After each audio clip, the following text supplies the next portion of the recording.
धर्म 4 प्रकार का होता है। कितने प्रकार का?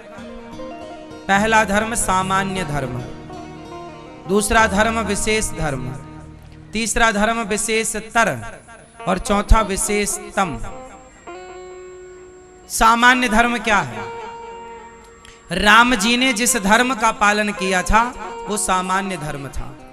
माता की सेवा, पिता की सेवा, परिवार की सेवा, गुरु की सेवा, ये सबकी सेवा करना, पत्नी का धर्म निभाना, पति का धर्म निभाना, पुत्र का धर्म, ये सब सामान्य धर्म है। राम जी का धर्म कैसा था?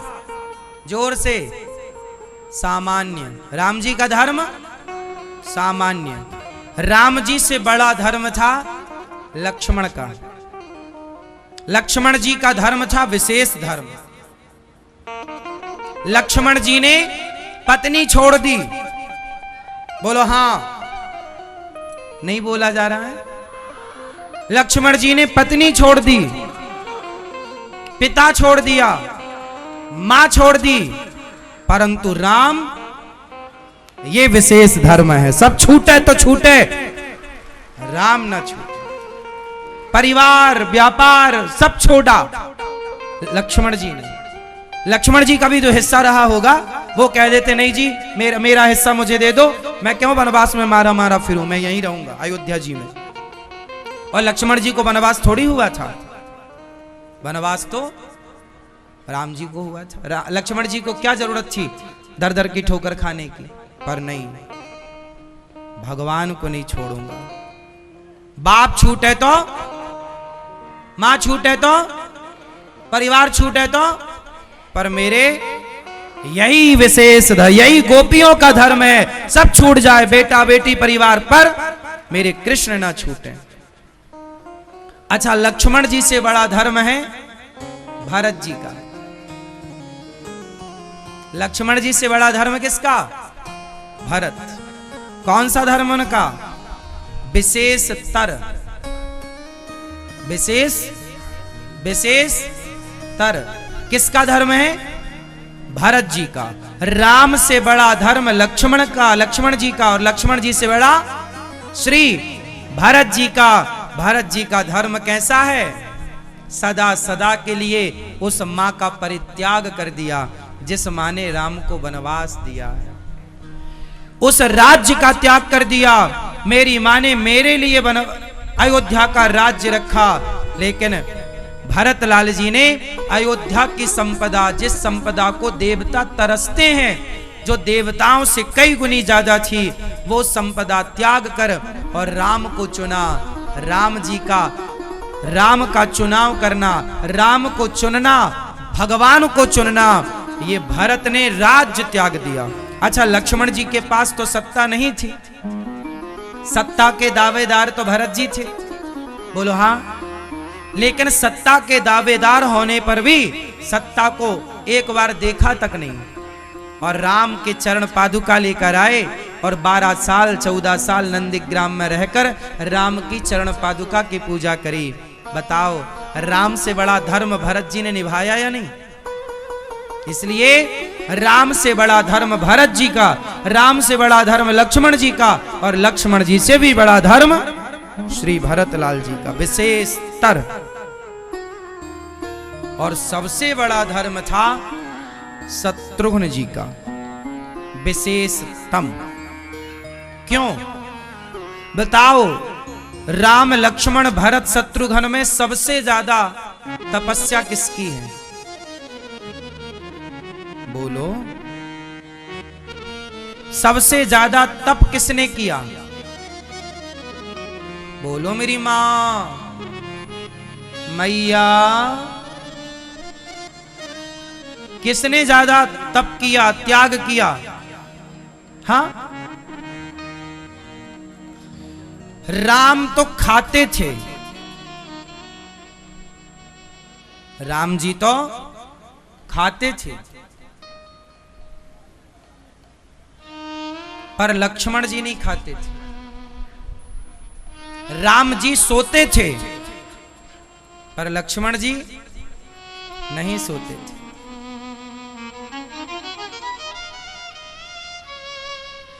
अच्छा, लक्ष्मण जी को तो राम मिले हैं, लक्ष्मण जी को तो राम, पर भरत जी ना खाते हैं ना सोते हैं, दिन भर रोते हैं, दिन भर रोते हैं राम की याद में। और भरत जी एक दिन कौशल्या मां को श्रुति कीर्ति मिल गई, श्रुति कीर्ति आई और पांव दबाने लग गई अपनी सास के। कौशल्या मां के पास आकर बैठती थी। श्रुति कीर्ति कौन? शत्रुघ्न जी की धर्म पत्नी। एक दिन श्रुति कीर्ति आई और माता कौशल्या के चरण दबाने लग गईं। माता कौशल्या लेटी थी। राम के जाने के बाद मां तो बिल्कुल पागलों की तरह थी, किसी को पहचानती भी नहीं थी। हाथ पांव में लगे, ऐसा महसूस हुआ कोई पांव दबा रहा। कौन बेटा, कौन हो तुम? मां, मैं श्रुति की। अच्छा अच्छा आओ।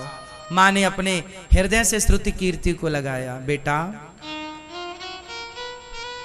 शत्रुघ्न कहाँ है? मां, आज 13 वर्ष हो गए, मैंने उन्हें देखा नहीं, मैंने उन्हें देखा नहीं। पत्नी से दूर थे लक्ष्मण जी, पत्नी से दूर थे लक्ष्मण जी, पर शत्रुघ्न जी तो पास में थे। पर पास में होकर भी 14 साल तक पत्नी का दर्शन नहीं किया। केवल उन भरत की सेवा में लगे रहे शत्रुघ्न जी। वो भरत, जो भरत भगवान के लिए रो रहे हैं दिन रात, मेरे राम, मेरे राम, मेरे कारण आपको इतना कष्ट उठाना पड़ा, वनवास में नंगे पांव जाना पड़ा। राम राम कहकर भरत जी रोते हैं। तो भरत जी को देख देख करके शत्रुघ्न जी द्वार पर खड़े हैं और केवल भरत को देख रहे हैं। भरत जी हैं भक्त, राम है भगवान। राम का चिंतन भरत जी कर रहे हैं, मतलब भगवान का चिंतन भरत कर रहे हैं, और भरत जैसे भक्तों का चिंतन शत्रुघ्न जी कर रहे हैं। इसलिए भरत से ज्यादा त्याग तपस्या शत्रुघ्न जी की है। शत्रुघ्न जी ने भगवान की भक्ति नहीं की, भगवान के भक्तों की भक्ति की है।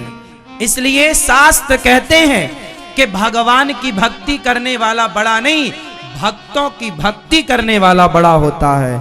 इसलिए कहा है, भक्ति भक्त भगवंत गुरु चतुर नाम बको एक, दासानुदासो भवितास्मि भूयः। इसलिए भगवान के चरण मत पकड़ो, भगवान के भक्तों के चरण पकड़ो। इसलिए भक्तों की महिमा है, भगवान की महिमा नहीं है। यदि भक्त ना होते तो भगवान कहां होते? भगवान से ज्यादा, अरे भक्त तो ऐसे होते हैं, भगवान को कहते ए कन्हैया चल बैठ जा, मैया कहती है बैठ जा, बैठ जाते हैं। खड़ा हो जा, खड़े हो जा, आज तुझे बांधूंगी। जगत के पालनहार भगवान को कौन माई का लाल बांध सकता है? पर मैया यशोदा ऐसी भक्त है कि वो भगवान को बांधती है। गोपियां कहती हैं नाचो, नाचते हैं। दुनिया को नचाने वाला गोपियों के सारों पर नाच रहा है। क्यों? भक्त का गुलाम है भगवान, भक्तों के वश में है भगवान। हाँ या ना? गोपियों की आज्ञा का पालन, भगवान भक्तों के गुलाम है। इसलिए उन भरत जी ने राम को अपने वश में कर रखा है।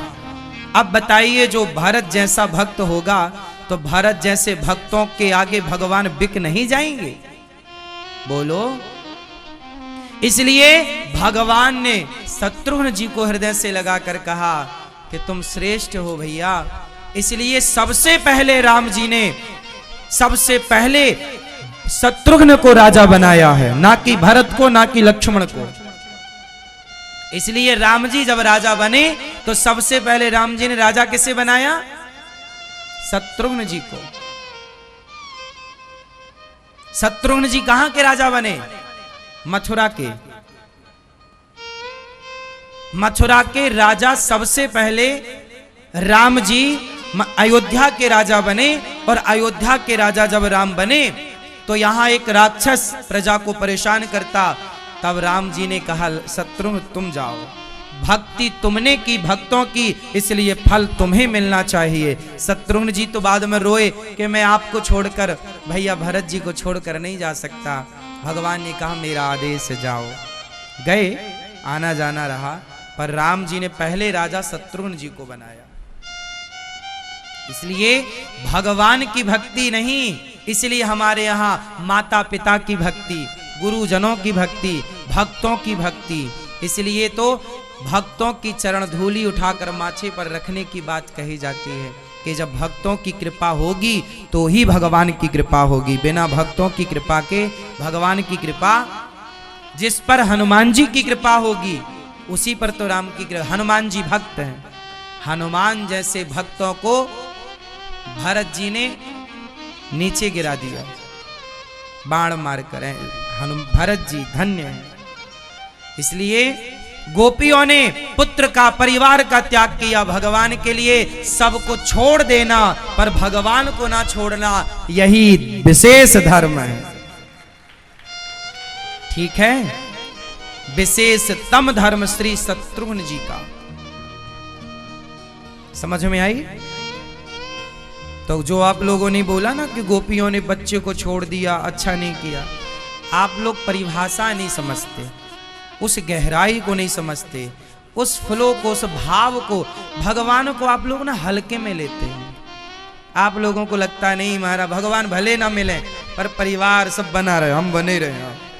आप लोग सबसे ऊपर परिवार को रखते हैं, सबसे ऊपर व्यापार को रखते हैं ना, सबसे ऊपर भगवान को रखा करो। सबसे ऊपर, अपने से ऊपर, अपने परिवार से ऊपर, अपने बच्चों से ऊपर। बच्चे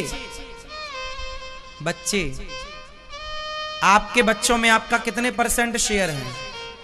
आपसे पूछ रहे हैं, आपके बच्चों में आपका कितने परसेंट शेयर है? 100%। आपका शेयर कितने परसेंट है?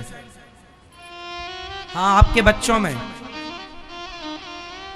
हाँ, तो कितने परसेंट शेयर है आप लोगों का?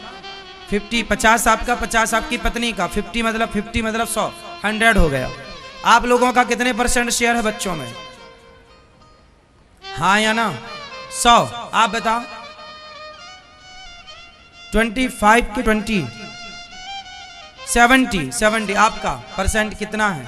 शेयर कितना है बच्चों में? हैं बच्चे, क्या शेयर है आपका? 50-50। हाँ, आप बताओ। हाँ, 20 आपका, 20 हस्बैंड का। अच्छा, 80 उनका, 20 आपका। अच्छी मिली। 80 और 20 100 हो गए। आप बताओ बताओ, आपका शेयर कितने परसेंट है? हाँ, 80, 30 और बाकी सब पति देवता का। मैया क्या बोलती तू मेरी माँ? आपका कितने परसेंट शेयर है? 100। आपका 50, आपका 50 पति का, 100 पीछे। अब देखो, आप लोगों ने अपने बच्चों में सारा शेयर अपना ही रखा, भगवान का कहां है? भूल गए ना, भगवान को भूल गए। आपने सारा शेयर अपना ही रखा, 50 अपना, 50 पति का, 20 अपना, 80 पति का। इसमें ईश्वर का शेयर कहां है? चलो अब हम बता रहे हैं आपको। सुनो सुनो भैया, आपके बच्चों में आपका शेयर कितने % है? 100%। अब सुनो, अब बिल्कुल बातचीत ना करना, चुपचाप सुनना। मैया फाइन लगेगा, तुम बहुत बात कर रही हो।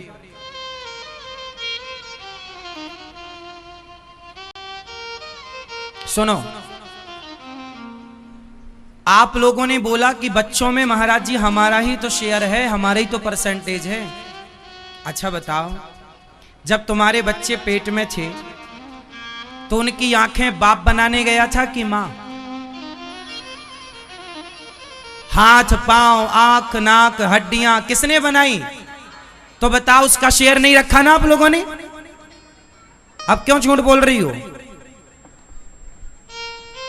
बोला दिया, यही है। ईश्वर को आप कभी कभी किसी वक्त पर याद करते, बाकी जहां मौका मिले अपना घुसाते हैं 100%।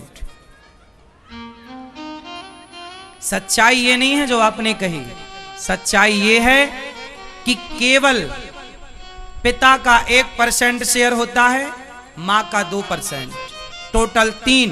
क्योंकि मां का ज्यादा 2% इसलिए कि गर्भ भी दिया उसने रखने के लिए, और पिता का केवल 1% शेयर कि उसने एक छोटा सा प्रोसेस पूरा किया, स्त्री गर्भवती हो गई, उसके आगे का पूरा काम ना बाप ने किया ना मां ने किया। बताओ किसने किया?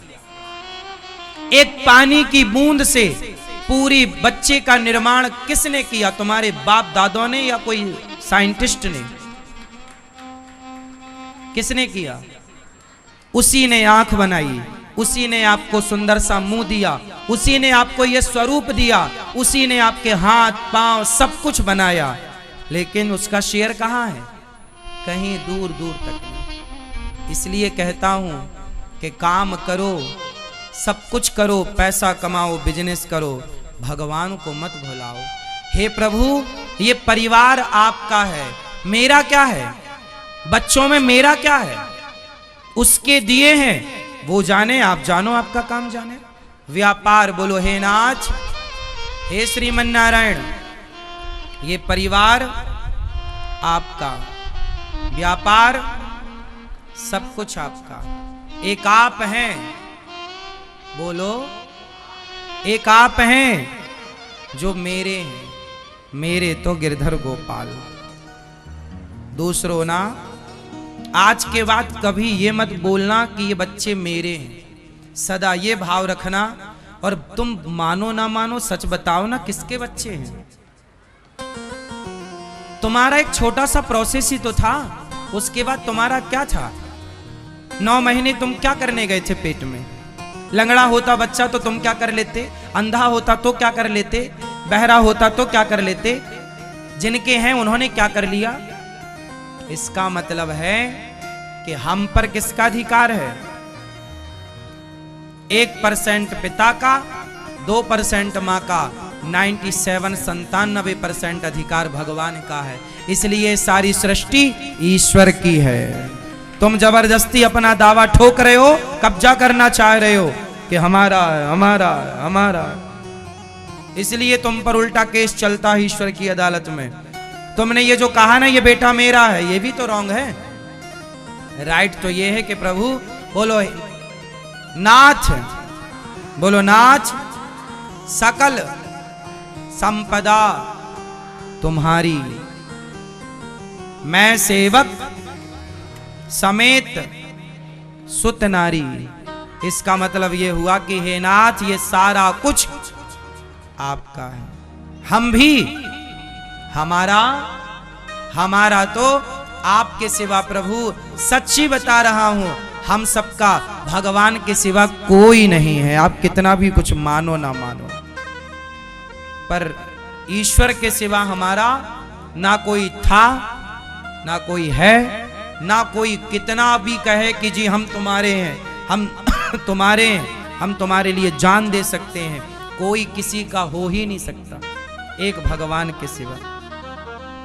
अब मेरी इन बातों को आप कितना समझ पाएंगे, कितना नहीं समझ पाएंगे, पर मैं तो इस बात से सहमत हूं कि बच्चों पर मेरा कोई अधिकार नहीं। मैं कभी नहीं मानता हृदय से कि मैं किसी बच्चे का बाप हूं। पिता तो सबके भगवान है। हमें ईश्वर ने 2 बच्चों की जिम्मेदारी दे रखी है, 4 बच्चों की जिम्मेदारी दे रखी है, बिजनेस की जिम्मेदारी दे रखी है, व्यापार की जिम्मेदारी दे रखी है, एक पत्नी की जिम्मेदारी दे रखी है, एक माँ एक पिता की जिम्मेदारी दे रखी है, 2-4 बीघा 2-4 एकड़ जमीन जायदाद की जिम्मेदारी दे रखी है। ईश्वर ने जो जिम्मेदारी गौरी गोपाल आश्रम की दे रखी है, हम तो उनका ही मानकर केवल अपनी जिम्मेदारियां पूरी कर रहे हैं। ये अधिकार नहीं, दावा नहीं ठोक रहे हैं कि मेरा, ये कह रहे हैं कि प्रभु सब कुछ आपका है और हम तो केवल आपकी एक छोटी सी जिम्मेदारी जो आपने काम सौंपा है।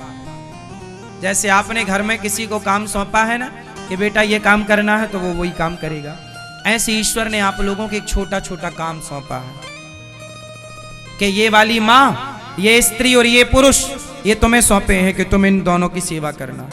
एक पत्नी सौंपी है कि इनके साथ रहना, एक बच्चा सौंपा है, बेटा बेटी 1-2 जितने हैं वो सौंपा, एक छोटा सा फैक्ट्री बिजनेस व्यापार सौंपा। भगवान ने ये सब आपको दिया, ये लो संभालो, लेकिन ये मत मान लेना कि मैं इसका मालिक हूं। आजकल जरा सा कुछ आए तो व्यक्ति मालिक पहले बनता है, मैं मालिक नहीं। मालिक कौन? जोर से, जोर से। तो आज से कितने लोग मेरी बात याद रखेंगे? बताओ, बच्चों में कितने % शेयर है आपका? सिर्फ स्त्री का, पुरुष का और बाकी भगवान का। भुलाना मत। बहुत मुझे पीड़ा होती है जब आप लोग भगवान को भूल जाते हैं। कहीं भी हम कहते हैं हर जगह ईश्वर का शेयर रखो, यही भक्ति है। तुम दिन भर माला जपो पर शेयर 1% भी बच्चों का में भगवान का न रखो तो माला काहे जप रहे हो? सबसे बड़ी पूजा ही ये है, हे प्रभु जो कुछ है सब आपका, ईश्वर को सौंप देना सब कुछ, यही सबसे बड़ी पूजा है, यही सबसे बड़ी भक्ति है।